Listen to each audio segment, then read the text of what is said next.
നമ്മൾ വസിക്കുന്ന ഈ ഭൂമിക്കടിയില് വെറും പാറയും ഒരികെ ലാവയും മാത്രമാണെന്ന് നിങ്ങൾ വിശ്വസിക്കുന്നുണ്ടോ? എങ്കിൽ പൂർണ്ണമായിട്ട് നിങ്ങൾക്ക് തെറ്റിയിട്ടുണ്ട്. ശാസ്ത്ര പുസ്തകങ്ങൾ നമ്മെ പഠിപ്പിക്കുന്നത് ഭൂമി ഒരു കടുപ്പമുള്ള പന്ത് പോലെയാണെന്നാണ്.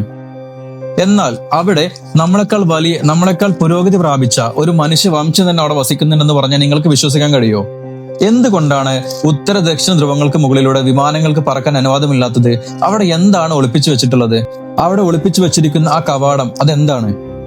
1947 അമേരിക്കൻ നേവി അഡ്മിറൽ ആയിട്ടുള്ള റിച്ചാർഡ് ബേർഡ് ഉത്തര ധ്രുവത്തിനും മുകളിലൂടെ പറക്കുമ്പോൾ സംഭവിച്ച കാര്യങ്ങൾ ഇന്നും അതീവ രഹസ്യമായിട്ടാണ് അമേരിക്കൻ ഇന്റലിജൻസ് ഏജൻസികൾ സൂക്ഷിച്ചു വെച്ചിട്ടുള്ളത്. അദ്ദേഹം ഒരു പച്ചപ്പുള്ള താഴ്വരയിലേക്ക് പ്രവേശിച്ചതായിട്ടും അവിടെ നമ്മളെക്കാൾ പുരോഗതി പ്രാപിച്ച വലിയ വലിയ വിമാനങ്ങളും അതുപോലെ തന്നെ വലിയ വലിയ മനുഷ്യരും, നമ്മളെക്കാൾ ഉയരമുള്ള വലിയ മനുഷ്യരെയും അദ്ദേഹം അവിടെ കണ്ടതായിട്ട് അദ്ദേഹത്തിന്റെ രഹസ്യമായിട്ടുള്ള ഡയറി കുറിപ്പിൽ അദ്ദേഹം എഴുതി വെച്ചിട്ടുണ്ട്. അതുപോലെ തന്നെ അവിടുത്തെ ഭരണാധികാരി അദ്ദേഹത്തോട് പറഞ്ഞത്, നിങ്ങൾ ഭൂമിയിലുള്ള മനുഷ്യർ നിങ്ങൾ ആ അണുബോംബ് പരീക്ഷിക്കുമ്പോൾ ഞങ്ങൾ അസ്വസ്ഥരാകുന്നുണ്ട് എന്നാണ് അദ്ദേഹത്തോട് അവിടുത്തെ ഭരണാധികാരി പറഞ്ഞതായിട്ടും അദ്ദേഹത്തിന്റെ ഡയറി കുറിപ്പിൽ എഴുതി വെച്ചിട്ടുണ്ട്. അതൊന്നും വളരെ രഹസ്യമായിട്ടാണ് സൂക്ഷിച്ചു വെച്ചിട്ടുള്ളത്. ഈ വിവരം പുറത്തു വരാതിരിക്കാൻ വേണ്ടിയിട്ടാണ് അമേരിക്കൻ ഏജൻസികൾ അദ്ദേഹത്തെ വീട്ടുതടങ്കലിലാക്കിയത്. നാസ പുറത്തുവിടുന്ന ഉപഗ്രഹ ചിത്രങ്ങളിൽ ധ്രുവപ്രദേശങ്ങളിൽ വലിയൊരു വിള്ളൽ കാണപ്പെടുന്നുണ്ട്. അത് എന്തുകൊണ്ടാണ്?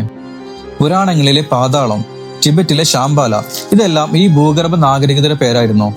ഭൂമിക്കടിയിൽ നമ്മളെക്കാൾ മികച്ച ജീവിത സാഹചര്യമുള്ള വലിയൊരു ലോകവും അതുപോലെ തന്നെ കൃത്രിമ സൂര്യനും ഉണ്ടെന്ന് നാസയിലെ ചില സയന്റിസ്റ്റുകൾ വിശ്വസിച്ചിട്ടുണ്ടായിരുന്നു. അതുപോലെ തന്നെ 2ാം ലോക മഹായുദ്ധത്തിന് ശേഷം നാസികൾ അവരുടെ അവസാന താവളമായിട്ട് പറയപ്പെടുന്നത് ഭൂമിക്കടിയിലെ, അന്റാർട്ടിക്ക കടിയിലെ ഈ താവളത്തെയാണ് അവർ പറയപ്പെടുന്നത്. അവിടെയുള്ള സാങ്കേതിക വിദ്യ ഉപയോഗിച്ചിട്ടാണോ UFO പോലുള്ള പ്രതിഭാസങ്ങൾ അവർ നിയന്ത്രിച്ചുകൊണ്ടിരിക്കുന്നത്? നമ്മൾ ഭൂമിക്ക് മുകളിൽ താമസിക്കുന്ന വെറും ഉപരിതലവാസികൾ മാത്രമാണ്.